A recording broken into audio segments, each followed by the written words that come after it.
दंडोत प्रणाम, दंडोत प्रणाम, दंडोत प्रणाम। तुमच्या भेटीत देव भेटे, आणि कपाडाचे गोमटे, नवनीत लाभे ओसटे परशास्त्राचे, नवनीत लाभे ओसटे परशास्त्राचे। सर्वज्ञ श्री चक्रधर स्वामी की जय। श्री ब्रह्मविद्या ज्ञानामृत व्याख्यानमाला व या व्याख्यानमालेचे नियोजित अध्यक्ष विद्यागुरु दैवज्ञ सुखसे अधिष्ठित श्री गुरुजी, तसेच या व्याख्यानमालेला उपस्थित ईश्वराचा अच्युतगोत्रीय परिवार, आपणा सर्वांना मी दंडवत प्रणाम करतो आणि माझ्या या धर्मरूप सेवेला मी प्रारंभ करतो। सत्वाची 10 लक्षणे आपण पाहणार आहोत आणि म्हणूनच सत्व म्हणजे काय हे जाणून घेणं आपल्याला फार महत्त्वाचं आहे। सत्व म्हणजे शांतता, सत्व म्हणजे सात्विकता, रज आणि तम यांच्या पलीकडे आहे ते सत्व। रजाचा आणि तमाचा भाव उत्पन्न होत नाही त्याला सत्व असे म्हणतात। ऐसा हा सत्वगुण देही उमटता आपण, तरी क्रियेचे लक्षण ऐसे असे। असा हा सत्वगुण अंगात प्रकट होताच मनुष्याच्या क्रिया कशा होतात व त्यांची लक्षणे कशी असतात हे आपण पुढे पाहणार आहोत। सत्वगुण आपल्याला ज्ञानी साधकांमध्ये पाहावयाचा मिळतो। सत्वगुण हा परमेश्वराच्या साधकास जन्म मृत्यूच्या दुःखातून मुक्त करतो। जो परमहत्ताचे मंडन, जो महंताचे भूषण, रजतमाचे निरसन जयाचे। म्हणजे सत्वगुण हा परमात्म्याची खरी शोभा आहे। सत्वगुण हा महंताचे भूषण आहे। रज आणि तम या गुणाचे उच्चाटन सुद्धा सत्वगुणानेच होते। काही लोकांचे स्वभाव, वागणूक राजस तामस गुणांनी भरलेले असते आणि या गुणांचा त्याग किंवा या गुणांपासून दूर होण्याला परमार्थाची जोड संत आणि संताचा संगत असावा लागतो। म्हणून सात्विक दिशेशी जोडलेले आपण 10 लक्षणे पाहणार आहोत। पहिलं लक्षण म्हणजे सुख। सुख म्हणजे आनंद। या सुखाचे पण 3 प्रकार पडतात, ते म्हणजे रज तम सत्व। परंतु या सुखामध्ये एक समानता आहे, ती म्हणजे सुख होण्यासाठी किंवा मिळवण्यासाठी दुःख, अडथळे, संकटे या गोष्टीतून बाहेर पडावं लागतं आणि जोपर्यंत तुम्ही यामध्ये अडकलेले आहात तोपर्यंत सुख नावाचं यश आपल्याला प्राप्त होऊ शकत नाही। जेव्हा दुःखाच्या वेदना दूर सारून सुखाच्या संवेदना मनाला जाणवतात त्याला सुख असं म्हणतात। परब्रह्म परमेश्वर सर्वज्ञ श्री चक्रधर स्वामी ज्यांच्या ब्रह्मविद्या तत्वज्ञानावर अख्खा पंथ उभा आहे, सर्वज्ञ म्हणतात की दुःख मिश्रित सुख ते सुख बोलीजे आणि निरातिशय आनंद, निरातिशय सुख तो आनंद बोलीजे। म्हणजे सर्वज्ञ आनंदाला साधारण सुख न म्हणून परब्रह्म प्राप्तीचा आनंद म्हणतात। तसेच श्रीकृष्ण भगवंत म्हणतात की सुखम तिदानी त्रिविधम शृणुमे भरतर्षभ अभ्यासाद्रमते यात्र दुःखम त्वयिंत न गच्छति। म्हणजे श्रीकृष्ण भगवंत म्हणतात ज्या सुखासाठी मनुष्य एवढी धडपड करतो ते सुख 3 प्रकारचे आहे, ते म्हणजे रज तम सत्व। परंतु हे सुख परब्रह्म प्राप्तीच्या पूर्वीचे आहे। तसेच चाणक्य म्हणतात की मूर्खश्च प्रतिमा देवो विप्रदेव उदासन, याची तो आत्मनादेव ज्ञानदेव परब्रह्म। म्हणजे प्रतिमेचे जो भजन पूजन करतो तो देव मूर्खाचा, हुताशन म्हणजे अग्नी, म्हणजे जो अग्नीची पूजा करतो आणि अग्नीमध्ये देव प्रकट करावायचा प्रयत्न करतो तो देव राजांचा, आणि इथे तो आत्मनादेव म्हणजे जो आत्म्याला देव मानतो तो देव सिद्ध साधकाचा, आणि ज्ञानी देव परब्रह्म म्हणजे जे ज्ञानी साधक आहे ज्यांना परमेश्वराचा आणि देवतेचा फरक कळतो, जे प्रत्यक्ष परमेश्वराची भक्ती करतात त्यांना खरं सुख कळतं। ज्ञानी साधक हा कधी नैश्वर्य गोष्टी मागे धावपळ करत नाही, नैश्वर्य गोष्टी मागे कधी आकर्षित होत नाही आणि त्यांचे मन या गोष्टीमध्ये कधी लागतही नाही। साधारणतः मनुष्य आपल्या अज्ञानपणामुळे सुख शोधण्यासाठी आणि ते मिळवण्यासाठी आयुष्यभर फक्त धावपळ करत असतो, परंतु तो या सुखाच्या यशाला मरेपर्यंत मिळवू शकत नाही। कारण प्रत्येकाच्या आयुष्यात सुख आणि दुःख हे आहेच आहे। तर मग सुख, आनंद आणि दुःख म्हणतात कशाला? ना 2 टाइम खाणं किंवा 2 टाइम झोपणं असेल, मदमस्त फिरणं किंवा असलेला पैसा उडवणं असेल, हे सुख आहे का? तर नाही। गाडी, बंगला आणि माणसं जपणं किंवा मोठेपणा, स्वाभिमान, अभिमान आणि गर्व हा आनंद नाही, आणि माझं हे काम झालं नाही, माझं ते काम झालं नाही, किंवा संसाराच्या आणि प्रपंचातल्या नैश्वर्य गोष्टीमध्ये मन अडकवणं हे आपलं दुःख नाही। खरा सुखी तोच आहे जो यामध्ये अडकत नाही, प्रपंचाच्या सुखदुःखाच्या गोष्टीमध्ये तो रमत नाही, संसारामध्ये असलेल्या गोष्टीमध्ये तो अडकत नाही. खरं सुखी तोच आहे जो परमेश्वराचं परमार्गाचं साधकांचं सुख शोधतो, जो परमार्गाचं आणि परमेश्वराचं सेवादास्य करतो, त्याला खरं सुख कळतं. आणि म्हणूनच श्रीकृष्ण भगवंत म्हणतात रजसत्व तमश्चैव तमसत्व रजस्तथा, म्हणजे जेव्हा रजगुण मनुष्यामध्ये वाढतो तेव्हा तम आणि सत्वगुणाला दाबून टाकतो, जेव्हा तमगुण मनुष्यामध्ये वाढतो तेव्हा रज आणि सत्वगुणाला दाबून टाकतो, आणि जेव्हा सत्वगुण मनुष्यामध्ये वाढतो तेव्हा रज आणि तमगुणाला नाहीसा करतो, परिपूर्ण नष्ट करतो. आणि म्हणून आपल्यावर कोणता गुण हवी आहे ना आपल्याला कोणता गुण हवा आहे हे आपण जाणून घेऊयात आणि तो बदलण्याचा प्रयत्न करूयात. आणि नक्कीच आपण परमेश्वरीय परमार्थाचा अधिकार परमेश्वरीय परमार्थाचा मार्ग अधिकारासाठी योग्य होण्यासाठी तयार करू. परंतु तुमच्या मनात येईल हे करून काय फायदा काय आमचा, तू सांगशील आणि आम्ही ऐकायचं. तर सज्जन हो, एक गोष्ट लक्षात घ्या, 4 लोक काय म्हणतील हा विचार आपण करत असू आणि आम्ही आमचा स्वाभिमान सोडणार नाही, आमचा अभिमान सोडणार नाही, आमचा जगात वावरत असताना जो मानपान आहे तो आम्ही खाली पडू देणार नाही. परंतु ते 4 लोक काय म्हणतील, श्री गुरुदेव आपल्या अध्यक्ष भाषणामध्ये सांगून गेले की 4 लोक काय म्हणतील या विचारापेक्षा आपण स्वतःचा विचार करा, म्हणजेच स्वार्थी व्हा, ते फक्त परमेश्वरासाठी. जे सेल्फिश होणं आपण जे म्हणतो ते फक्त परमेश्वरासाठी व्हा. म्हणूनच 4 लोक काय विचार करतील हा विचार आपण करायचा नाही, तर आपला विचार त्या 4 लोकांना करून घ्या. कारण सज्जनो, एक गोष्ट लक्षात घ्या, ती म्हणजे अशी की चांगल्या झाडालाच लोक दगड मारतात. आणि आपण हे सात्विकतेशी जोडलेलं पहिलं लक्षण म्हणजे सुख हे पाहतो आणि फार महत्वाचं आहे. दुसरं लक्षण म्हणजे त्याग. जितकं महत्वाचं मनुष्याला सुख आहे तितकंच महत्वाची गोष्ट म्हणजे मनुष्याच्या आयुष्यात त्याग आहे. परमेश्वराचे ब्रह्मविद्या तत्वज्ञानातील सूत्रपाठ या ग्रंथामध्ये आचार प्रकरण हे त्यागाच्या सूत्रापासून सुरू होतं आणि म्हणून त्याग किती महत्वाचा आहे आपल्याला कळतं. परंतु समाधानकारक त्याग हा आपण जाणून घेणार आहोत. आणि समाधानकारक त्याग म्हणजे काय, तर मनाला समाधानकारक संवेदना ज्या त्यागातून जाणवतात तो त्याग म्हणजे समाधानकारक त्याग. तर हाच त्याग आपल्याला लीला चरित्रामधले जे व्यक्तिपात्र नीळभट्ट भांडारेकर यांच्याकडे आपल्याला पाहता येईल. नीळभट्ट भांडारेकर हे कोणा एका शंकेमध्ये अडकलेले असतात, प्रश्नाचं उत्तर लावत नाही म्हणून पोथी घेऊन बसतात, पानामागं पान पलटतात, परंतु प्रश्नाचं उत्तर काही मिळतच नाही आणि प्रश्नाचं उत्तर मिळत नाही म्हणून ते पान बदलतच असतात. परंतु श्रीकराची झोळी घेऊन सर्वज्ञ त्यांच्या घरासमोर भिक्षेसाठी जातात आणि त्यांची पत्नी स्वामींना भिक्षा वाटते. सर्वज्ञ म्हणजे प्रत्येकाच्या मनात जाणणारा आणि तो देव आहे. सर्वज्ञ म्हणजे प्रत्येकाच्या मनात जाणणारा आणि सर्वज्ञांनी नीळभट्ट भांडारेकरांच्या मनातलंही जाणलं आणि नीळभट्ट भांडारेकरांना म्हणतात की भट्टो मागील पान घे पा.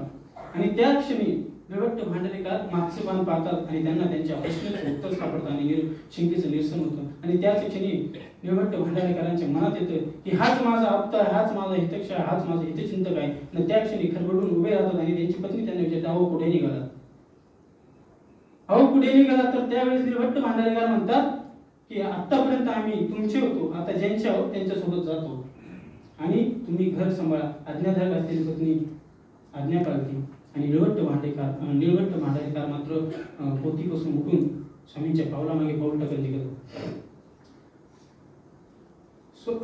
नीळभट्ट भांडारेकर आणि स्वामी निघतात आणि घरापासून काही अंतरापाशी गेल्यावर एका तळ्याच्या शेजारी सर्वज्ञ आपल्या श्री चरणाने पाण्याच्या साह्याने दगड स्वच्छ करून आपल्या श्रीकरातली भिक्षा खाली ठेवतात आणि श्रीकरातली भिक्षा खाली ठेवतात आणि परिपूर्ण त्याग केलेला नीळभट्ट भांडारेकर अंगावर असलेले 16 हात वस्त्र त्यातील अर्ध काढून स्वामींसाठी आसन तयार करतात आणि स्वामी त्या आसनावर विराजमान होतात. सांगायचं यामध्ये इतकंच आहे की त्याग किती महत्वाचा आहे. नीळभट्ट भांडारेकरांनी काही क्षणात आपला संसार त्यागला, काही क्षणात आपला जो प्रपंच होता तो सोडून दिला.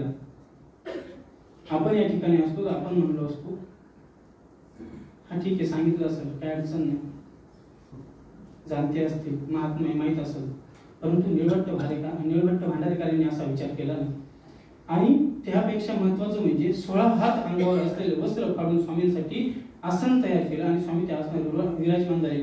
तळ्याचं आणि घराचं अंतर फारसं नव्हतं, तळ्याचं आणि घराचं अंतर फारसं नव्हतं, परंतु त्यांनी हा विचार केला नाही की मी घरी जाऊन ते आणू शकतो. त्या ठिकाणी आपण असतो म्हणलो असतो तुम्ही उभे राहा, मी घेऊन येतो. आणि सांगायचं इतकंच आहे बंधूंनो की या नश्वर प्रपंचामध्ये काहीच नाही. हा त्याग आपण करू शकतो का हे आपल्याला पाहायचं आहे. आणि हेच सत्वगुणामध्ये सांगितलेलं आहे. सत्वगुणाचं आपण सात्विकीशी जोडलेलं दुसरं लक्षण म्हणजे त्याग हे आपण पाहिलं. पुढचं लक्षण म्हणजे उदारता. उदारता ही गुणाची अशी कडे आहे जिथं मनुष्य प्राण्याला ओळखल्या जाऊ शकतो. उदारता म्हणजे उदारत्व. उदारत्व असणं आपल्याकडे असलेल्या गोष्टी हेतूक गरजवंतांना देणं याला उदारता असे म्हणतात. परब्रह्म परमेश्वराकडे हा गुण खूप मोठा आहे. कारण परमेश्वर म्हणतात कवना कवनी व्यसन येथे हेची व्यसन. आणि परमेश्वराने जो उद्धरावयाचे व्यसन जे हाती घेतले आहे ते फक्त उदारतेतूनच पूर्ण करत आहे, काही गरज नसताना. परंतु जीवाची कणव आणि दयाळू मायाळू कृपाळू परमेश्वर असल्यामुळे हे व्यसन हाती घेऊन आपल्या सर्वांसाठी कार्य करत आहेत. मग हा गुण फक्त परमेश्वरापर्यंत मर्यादित नसून मनुष्यालाही लागू पडतो. मानवाच्या स्वाभाविकतेतून त्यांची वागणूक आपल्या लक्षात येते. तो गुण भरलेला आहे, तो कोणत्या गुणांनी भरलेला आहे कळते. उदारतेमुळे सत्वगुण हा दिसून येतो. श्रुतश्रेष्ठाचार या ग्रंथामध्ये एक फार सुंदर लेख आलेला आहे. त्यामध्ये उदारता दर्शवली आहे. कोणा एका खेडेगावामध्ये एक परमार्ग फिरस्तीसाठी आलेला असतो आणि निवासस्थानासाठी जागा शोधता एका आमराईच्या ठिकाणी ते थांबतात. तिथे मार्गाची मात्रा उतरते, मार्ग उतरतो. हिवाळ्याचे आणि थंडीचे दिवस असतात, गहू पेरणीचे दिवस असतात आणि आमराई मात्र साधू संतांनी भरून जातात. 2-3 दिवस पुरल असा वासनिकांनी त्या परमार्गासाठी पुरवठा दिलेला असतो. परंतु सारख्या भाकरी खाऊन साधकांच्या चेहऱ्यावर त्रस्त आणि कंटाळा दिसतो. आणि म्हणूनच त्या परमार्गामध्ये असलेले ज्येष्ठ साधू वासनिक हे त्या गावामध्ये अभजन करण्यासाठी बाहेर पडतात आणि बाहेर 2-3 घरामध्ये जाऊन भिक्षा मागतात. परंतु अपेक्षा असलेले म्हणजे गहू ते काही त्यांना मिळत नाही आणि म्हणून ते एका जे ज्येष्ठ साधू होते त्यांना कल्पना होती की या गावामध्ये कोणतरी जे श्रेष्ठ मार्गभजक आहे, ज्यांच्यापाशी आपण ही अपेक्षा करू आणि हे आपल्याला देतीलच, या अपेक्षेने ते त्या वाड्यावर जातात. वाड्यावर मालक घरी नसतात आणि मालक घरी नसल्यामुळे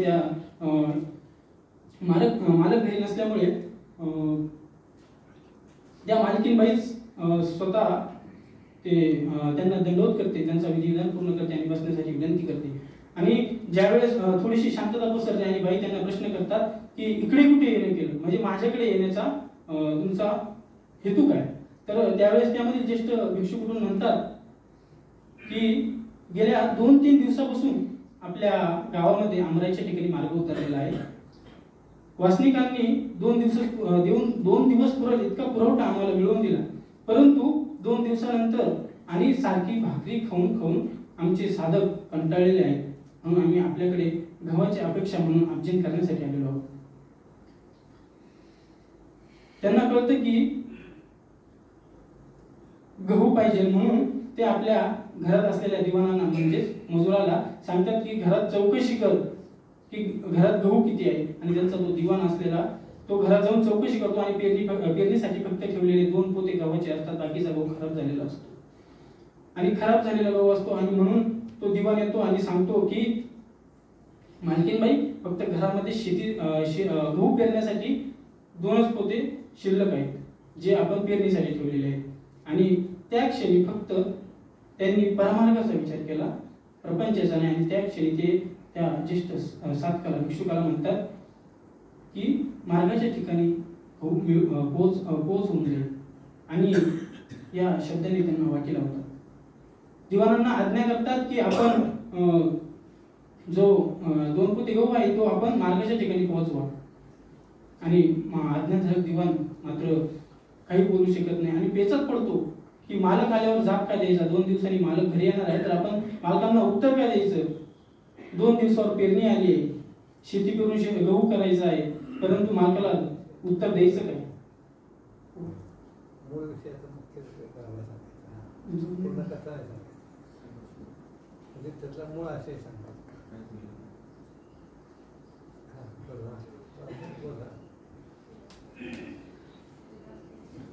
तर सज्जनो सांगायचं इतकंच आहे की त्या मालकीनबाईंनी विचार हा केला की परमार्गाचा विचार केला, तिथे संसाराचा विचार केला नाही, प्रपंचाचा विचार केला नाही. सांगायचं इतकंच आहे की ही उदारता आपल्याकडून घडू शकते का? नाही करू शकत, कारण अजून आपण प्रपंचाचा विचार करतो. आपली चित्त वित्त काय इथे बसलेले असून सुद्धा घराकडे आकर्षित होते. 9 दिवस आपण इथे आहे, परंतु घरी काय चाललेलं आहे या विचाराने आपण इथे आपल्या चेहऱ्यावर दिसतोय तो. सात्विक दिशेशी जोडलेलं आपण उदाहरण हे लक्षणे पाहिलं. पुढचं लक्षण म्हणजे क्षमा. दयाळू मायाळू कृपाळू परमेश्वर जीवांच्या असंख्य चुकांवर माती घालतात आणि त्याला योग्य होण्याला संधी देत असतात. अज्ञान जीवाकडून खून चुका होतात, परंतु परमेश्वर या मलिन जीवाला क्षमा करत असतात. आणि माणूस हा चुकीचा पुतळा हाच विचार आपण ऐकलाच असेल. मनुष्य जसा चुका करतो तशा त्याला माफी देता आलीच पाहिजे, कारण क्षमा आणि माफी चुका झाल्यावरच मिळते. आणि म्हणून क्षमा हे लक्षण सात्विकतेशी जोडलेलं आहे. क्षमा हा मानवी जीवनातील अत्यंत महत्त्वाचा सद्गुण आहे. क्षमा म्हणजे दुसऱ्यांच्या चुकांकडून दुर्लक्ष करून त्याला नवीन संधी देणे. क्षमा म्हणजे दुर्लभता नाही, तर ते एक सामर्थ्य आहे. क्षमा ही मनुष्याला क्षमा राग हा मनुष्याला संपवतो आणि क्षमा ही मनुष्याला सावरते. महाभारतातील भीष्म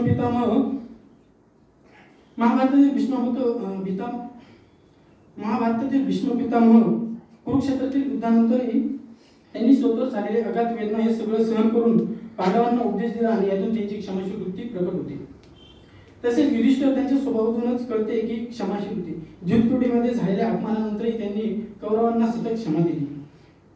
तसेच अभिमन्यू वधानंतरही युधिष्ठिराने संयमाने क्षमा ठेवून युद्ध नियमानुसार लढा पुढे नेला. भगवद्गीतेमध्ये क्षमा हा दैवी गुण म्हणून वर्णन केलेला आहे. आणि भगवान श्रीकृष्ण महाराज त्यावर म्हणतात, दैवी संपत्तीतील गुण मानताना क्षमा म्हणजे आत्मशक्ती. जी व्यक्ती क्षमा करू शकते ती अहंकारावर विजय मिळवू शकते. कृष्ण भगवंत अर्जुनाला सांगतात की क्षमा ही सत्वगुणातून निर्माण होते आणि ती मनुष्याला दिव्यता प्रदान करते. रागारागाने निर्माण होणाऱ्या कलहापेक्षा क्षमेने दिलेली शांतता दीर्घकालीन असते. आणि म्हणून क्षमा हे गुण सात्विकतेशी जोडलेले आहे. पुढचं लक्षण म्हणजे ज्ञान. ज्ञान हे लक्षण सर्व लक्षणांशी जुळलेलं आहे. ज्ञानाशिवाय कोणती गोष्ट पूर्ण होत नाही. आपण पाहत असलेल्या सत्वाच्या 10 लक्षणांपैकी ज्ञान हे लक्षण प्रत्येक लक्षणाला जाऊन मिळतं. तसंच प्रत्येक लक्षण हे ज्ञानावरून संपतं.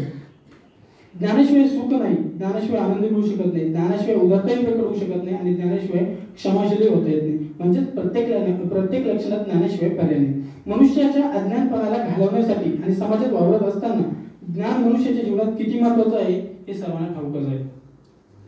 लहान वयात असताना आई आणि शिक्षणाच्या वयात आल्यावर गुरु आपल्याला ज्ञानाचे धडे गिरवतात. थोडक्यात सांगायचं झालं म्हणलं तर ज्ञानाशिवाय सगळं काही अपूर्णच आहे. श्रीकृष्ण महाराज म्हणतात, नाही ज्ञाने न सदृश्यम पवित्रम मेह विद्यते. म्हणजे ज्ञाना इतकं पवित्र या जगामध्ये काहीच नाही, ज्ञाना इतकं मोठं या जगामध्ये काहीच नाही आणि ज्ञाना इतकं सुंदर या जगामध्ये काहीच नाही. म्हणजे परमेश्वराचं भक्तीचं जे साधन आहे ते म्हणजे ज्ञान. आणि ज्यावेळेस परमेश्वराच्या भक्तीचं साधन आपल्याला कळतं त्यावेळेस परमेश्वराचा प्रत्यक्ष परमेश्वर आणि प्रत्यक्ष देवता यांच्यातला फरक आपल्याला कळतो. आणि म्हणून ज्ञान हे साधन सात्विकतेशी जोडलेलं आहे. पुढचं लक्षण म्हणजे शांती. शांती म्हणजे अर्थात शांतता. हा अर्थ मी प्रास्तोनिकही मांडला. याचा अर्थ असा की सत्वगुण जर अंगीकारायचा असेल तर शांती हे लक्षण राखणं महत्वाचं आहे. आपल्या जीवनातील शांती ही माणसात असल्याचा चेहरा आहे आणि जीवनामध्ये शांतता असेल तर त्या मनुष्याच्या जीवनात सत्वगुण आणि शांती या दोन्ही गोष्टी असतातच. कारण जी गोष्ट शांतीने प्राप्त करता येते ती षड्विकारांनी प्राप्त करता येत नाही. आणि शांती राखायचा सोपा उपाय म्हणजे गांधीजीची 3 माकडं जे सांगतात की बुरा मत बोलो, बुरा मत सुनो आणि बुरा मत देखो. आणि म्हणूनच शांती हे लक्षणे सात्विकतेशी जोडलेलं आहे. पुढचं लक्षण म्हणजे दम. दम या शब्दाचे अनेक अर्थ होतात, परंतु सात्विकतेशी जोड असल्यामुळे या शब्दाला संयम आणि स्थिरता असा अर्थ लागतो. तसेच दम म्हणजे धाडस आणि सामर्थ्य असाही अर्थ होतो. परंतु संयम म्हणजे नियंत्रण असणं आणि स्थिरता म्हणजे काही काळ थांबणं. तर मग संयम ठेवायचं कशावर आणि थांबायचं कशासाठी? तर रागामध्ये घेतलेला आपल्या रागावर नियंत्रण करा आणि रागामध्ये घेणाऱ्या निर्णयासाठी थांबा. म्हणजेच रागामध्ये घेतलेला निर्णय हा कोणाचं तरी आयुष्य संपवू शकतो आणि आपलंही आयुष्य उद्ध्वस्त होऊ शकतो. आणि म्हणून श्रीकृष्ण महाराज म्हणतात, क्रोधात बहुंती समूहा स्मृती ब्रह्मशाल बुद्धी नाशो बुद्धी नाशा प्रणश्यती. म्हणजे रागामुळे अत्यंत मूढता अर्थात अविचार उत्पन्न होतो आणि मूढतेमुळे स्मरणशक्ती भ्रष्ट होते आणि स्मरणशक्तीमुळे ज्ञानशक्ती भ्रष्ट होते. म्हणजे ज्ञानशक्तीचा नाश होतो. आणि म्हणूनच मानव दम या लक्षणापासून सात्विकतेशी जोडलेला असावा. सात्विकतेशी पुढचं जोडलेलं लक्षण म्हणजे लज्जा. लज्जा म्हणजे चारित्र्य संपन्न असलेली व्यक्ती, मग ती स्त्री अथवा पुरुष कोणी असू शकते. सर्वज्ञ म्हणतात की लज्जारूप धर्म स्त्रियासी रक्षण, आणि म्हणूनच चारित्र्य राखणं हे किती महत्वाचं आहे यावरून आपल्याला कळतं. जसं सफेद कपड्यावर डाग पडला की लगेच तो आपल्याला दिसतो, तसंच चारित्र्य संपन्न असलेला व्यक्ती त्याचं चारित्र्य तसं असतं. त्याच्या चारित्र्याला जर डाग लागला तोही स्वाभिमान अंग सुटतो. आणि म्हणून चारित्र्याला म्हणजेच लज्जा जपणे हे किती महत्वाचं आहे हे सात्विकतेच्या लक्षणामध्ये आपल्याला कळतं. पुढचं लक्षण म्हणजे प्रीती, म्हणजेच स्नेह, प्रेम, जिव्हाळा. आणि सर्वज्ञ सांगतात तुम्हा परस्परे परमप्रीती व्हावा, म्हणजेच एकमेकांमध्ये वावरत असताना प्रीतीपूर्वक राहावं, स्नेहपूर्वक, आदरपूर्वक, गोडगोड असावी. हेच सर्व गुण सत्व या स्वभावात आपण बघत आहोत. अशा पद्धतीने आपण सत्वगुणाची 10 लक्षणे पाहिली आहेत. सज्जनो, या समाजामध्ये राजस तामस स्वभावाचे लोक आपण पाहतो, परंतु सात्विक आणि सत्वाच्या 10 लक्षणे युक्त पुरुष फार कमी आहेत. हेच 10 लक्षणे तुमच्या माझ्यामध्ये येऊ हीच ईश्वरचरणी प्रार्थना करतो आणि झालेल्या शब्द सुमनाची सेवा श्री गुरु चरणी अर्पण करतो.